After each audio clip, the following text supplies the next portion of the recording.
A very good afternoon to you and welcome to the Daytime Update. If you've just joined us, I'm Tami Ngubeni. Now, a report commissioned by the Independent Electoral Commission of South Africa has found that the country's local government elections will not be free and fair if they are held in October of this year.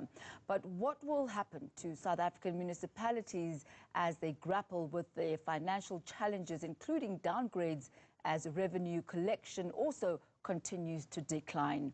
On Monday, international ratings agency Moodys downgraded the city of Cape Town, the Nelson Mandela Metropolitan Municipality, the city of Johannesburg, the city of Ekurhuleni, as well as the city of Hlathuze. For more on this, I'm joined by Mr. Sithole Mbanga, who is the CEO of South African Cities Network. A very good afternoon to you, Mr. Mbanga. Thank you for your time today.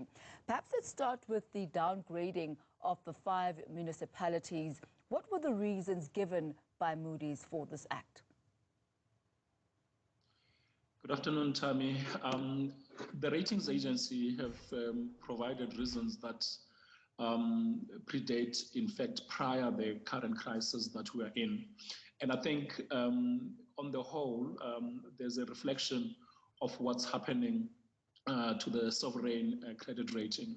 There is a domino effect that takes place whenever the sovereign, in other words, the national credit rating goes down. It tends to have an impact on virtually all institutions of state, particularly those that are involved in trading, such as municipalities that sometimes can go to the market and conduct borrowings. And that is the one particular issue.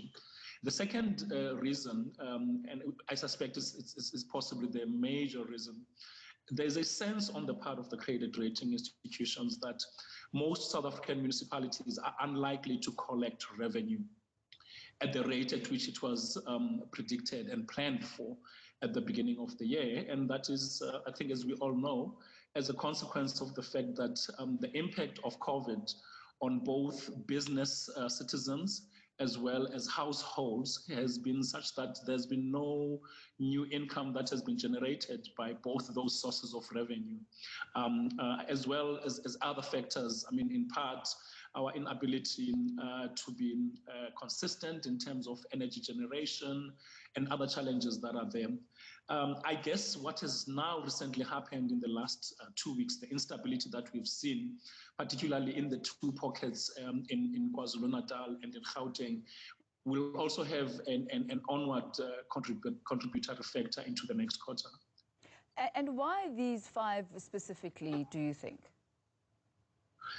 I suspect that they were just reporting on those 5, but I think we can safely take caution and say it's not only these 5 municipalities that have been negatively impacted upon. Maybe the ratings agency decided to report only on those 5, but I think the entirety of the local governments in South Africa are being negatively impacted upon. That's number one. But I think the entire system of public governance is being impacted upon by the negative sentiments.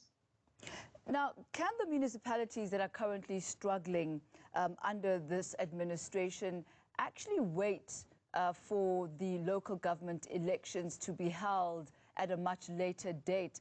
How are they going to be able to survive and function during this particular period? If I read the summary well, my understanding is that former Deputy Chief Justice has proposed that the postponement it gets effected over a period of 4 months. In other words, he has suggested that it's February. Now, I'm not sure if there is going to be any positive change that will take place between October, which was the original date for which the elections were set, and February of next year. I think it's much of a muchness, if I may use those words. The fact of the matter is that the problems that are besetting South African municipalities require all of us. I think there is nothing that is more important than an all-of-society effect. Because if you think about it, I mean, news reports that eThekwini municipality, or alternatively the KwaZulu-Natal region that was impacted upon by the recent riots, has lost no less than 150,000 jobs.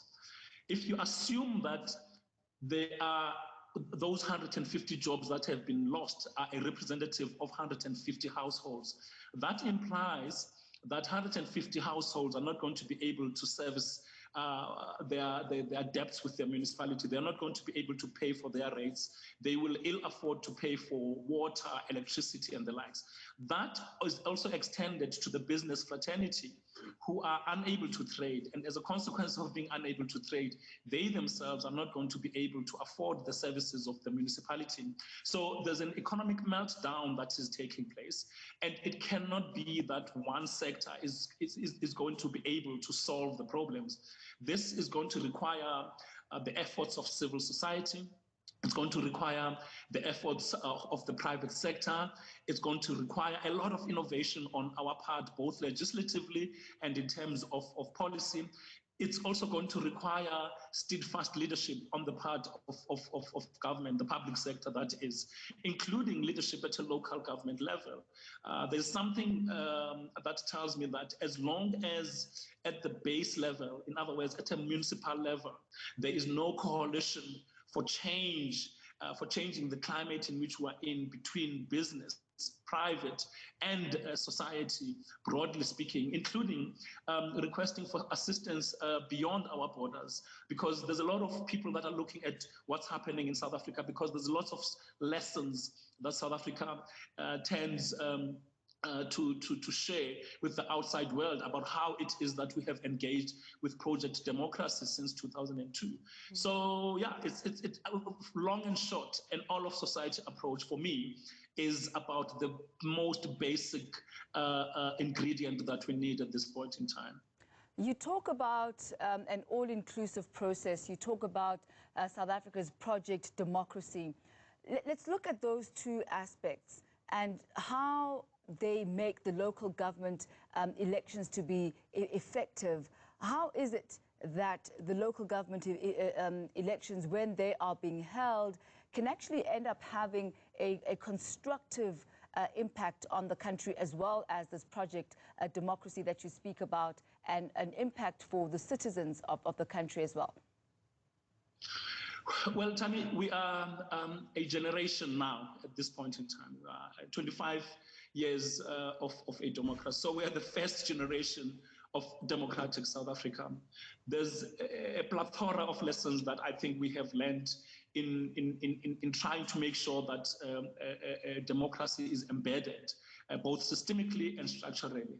My sense is that with those lessons learned, I can't fathom a situation where, with the lessons that we have learned, we cannot start to revisit the foundations through which our systems and structures were put in place by the founding fathers of our democracy. I think this is opportune. I mean, at the time when we're putting in place a local government system, a particular set of conditions existed. In other words, euphoria, stability, looking forward.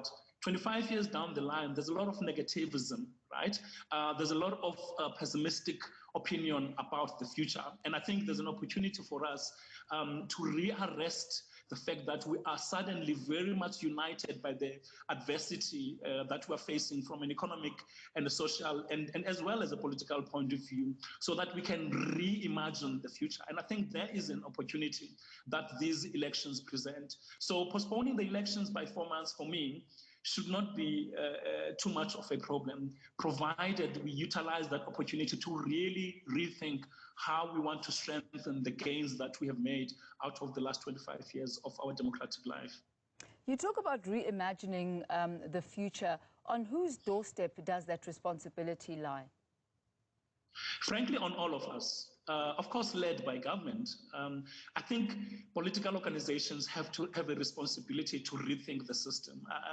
In the South African Cities Network, for the last period of our existence, particularly in the last 10 years, one thing that we have been emphasizing, which from time to time, many institutions tend to say municipalities are failing. And we've been saying it's not just the municipality that is failing. The entire system of governance is beginning to crumble. right? And this is an opportunity to make changes to how it was imagined. And that's not wholesale changes. Clearly, there are certain things that are working, but clearly there are certain things that are not working. So who must lead? I think government has to take the lead. I think government has to set the table for renegotiations, for a rethinking, for reimagining.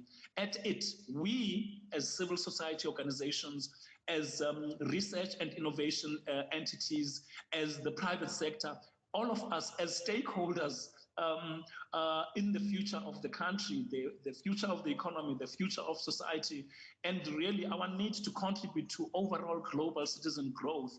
All of those things call on all of us to start reimagining.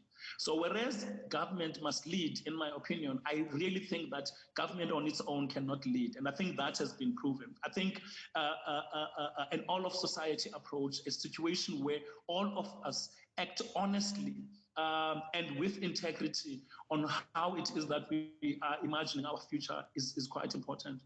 Well, thank you very much for your insight this afternoon as we focus on the state of municipalities and how a possible postponement of the local government elections could potentially affect us. That is the CEO of the South African Cities Network, Sithole Mbanga. Now,